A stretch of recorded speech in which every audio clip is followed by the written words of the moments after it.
우리 한 사람 한 사람이 모두의 신앙이 서로 서로에게 본이 되도록 해야 합니다.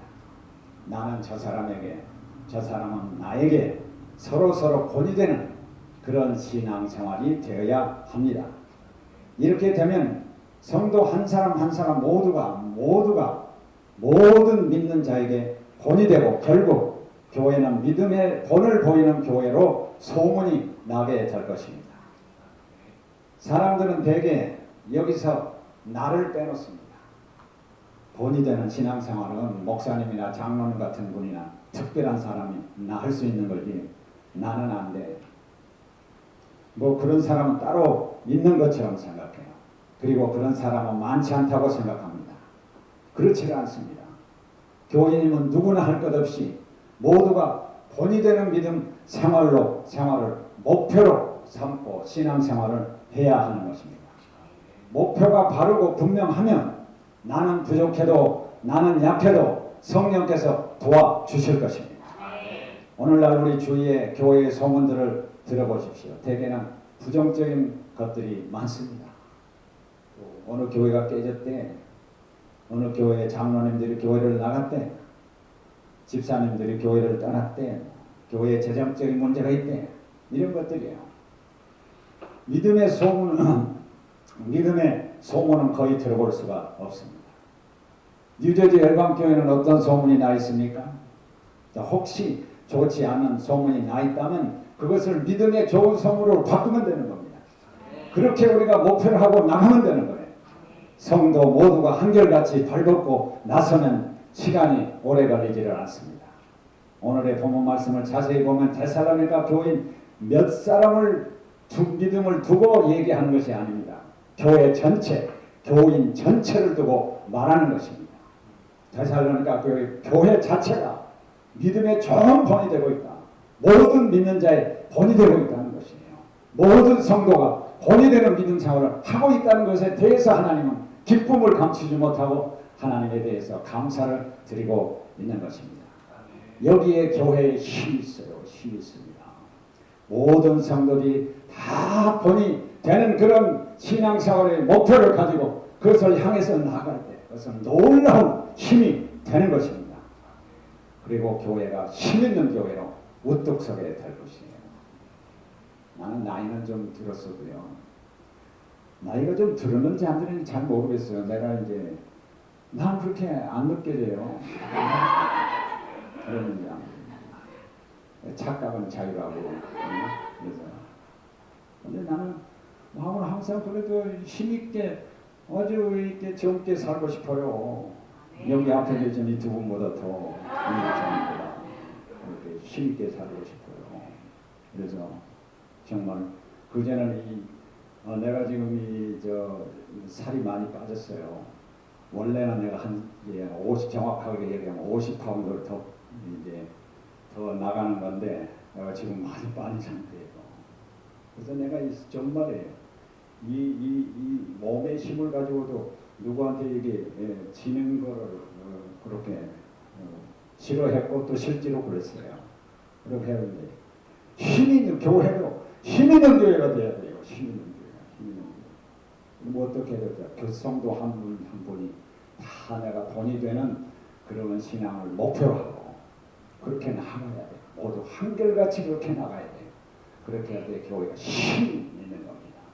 그리고 이제 하나님이 기뻐하시는 교회로 우뚝 설 거예요. 그런 열방교회가 되기를 바랍니다. 뉴저지를 반드시 붙여야 되는 거죠. 뉴저지 열방교회라고 해야 되지? 그렇습니다. 열방교회가 다른 데도 있죠. 그래 이제 우리 믿는 자의 세 가지 본에 대해서 여러분들에게 이제 말씀을 드리려고 그래요. 네, 첫째로 믿음의 본을 보여야 된다 그런 얘기. 근데 여기 오늘 데살로니가전서에 보면은 또 골로새서도 같은 말씀이 비슷한 말씀이 나오는데 거기에는 그냥 믿음, 소망, 사람 이렇게 나왔는데 여기서 믿음의 역사 이렇게 따라가고 있어요. 그래서 우리가 믿음의 역사가 나타나는 믿음이 돼야 된다. 우리의 믿음이 역사가 나타나는. 믿음에는 역사가 따라가야 돼요. 믿으면 모든 역사가 기적이 일어나고 역사가 따라가야 되는 거예요. 이제 그런 믿음을 가진, 우리가 기적을 불러오고 축복을 불러오고 하는 그런 믿음을 소유하고 그런 믿음이 실제로 나타나는 그런 것으로 본이 되는 그런 이제 교회가 되어야 된다. 또 여러분들의 신앙이 그렇게 돼야 된다고 하는 것입니다. 믿음은 하나님의 신실성에 대한 확신과 변함없는 신뢰를 말합니다. 마가복음 11장 22절, 23절, 24절에 예수님이 믿음에 대해서 말씀하신 것이 있습니다. 22절에 보면 예수께서 대답하여 저에게 이르시되 하나님을 믿으라. 이렇게 했습니다. 이 하나님을 믿으라. 이 말은 굉장한 말이에요. 여기에는 그 결과로 뭐가 오냐? 복이 따라와요. 기적이 따릅니다. 역사가 나타나게 돼 있어요. 하나님을 믿는 믿음만 확실하면. 그래서 예수님이 하나님을 믿으라 하는 데는 굉장한 힘이 있는 말입니다. 이게 굉장한 말이에요. 여러분을 그대로 받아들여야 돼요. 이 말씀의 배경을 보면 예수님이 나귀 새끼를 타고 예루살렘에 입성하셔서 예루살렘에 이르게 됩니다. 그리고 성전에 들어가 성전 여기저기를 둘러보시고 날이 저물어서 12제자를 데리고 베다니에 가셨다가 이튿날 베다니에서 나오셨을 때 시장하셨어요. 마침 멀리 잎사귀가 무성한 무화과나무가 보였습니다. 열매가 있을까 하고 가까이 가보니까 잎사귀 외에는 아무것도 없었습니다. 그래서 그 무화과나무를 향해서 이런 저주를 예수님이 하셨어요. 이제부터 영원토록 사람이 내게서 열매를 따먹지 못하리라. 그리고 다시 예루살렘에 들어가셔서 거기서 매매하는 자들을 다 내어줘 주시고 성전을 숙청하신 다음 날이 저물어 성 밖으로 나가셨다가 이튿날 다시 무화과나무가 있던 자리를 지나가게 되었어요. 근데 제자들이 예수님이 저주하신 무화과나무가 뿌리채 많은 것을 보았습니다. 그때 이제 베드로가 어제 일이 생각이 나서 예수님에게 말했어요. 라비여, 보소서, 저주하신 무화과나무가 말랐나이다. 이때 예수님이 왜 말랐다 안 말랐다 그런 얘기를 하지 않으시고 그때 하신 말씀이 조금 전에 여러분이 말씀 하나님을 믿어라 하는 그런 말씀을 하신 거죠. 이런 배경 속에서 얘기를 하신 것이에요. 흔히들 이 사건을 두고 열매 없는 신앙의 결과를 두고 얘기하는 거다. 또 특별히 유대인들의 그런 신앙을 얘기하는 것이다. 이렇게들 해석을 많이 하지만은 실제로는 앞뒤를 이렇게 잘 살펴보면은 그것이 아닙니다. 이때 예수님은 하나님을 믿는 믿음의 위대성을 말씀하신 것입니다. 예수님은 무화과나무가 왜 말랐는지 그것을 말씀하지 않고 하나님을 믿는 믿음은 무화과나무도 마르게 할 수 있다 하신 것을 거기서 얘기하신 것이에요. 그렇게 되면 그분은 예수님은 하나님을 믿어라 그렇게 얘기를 했어요.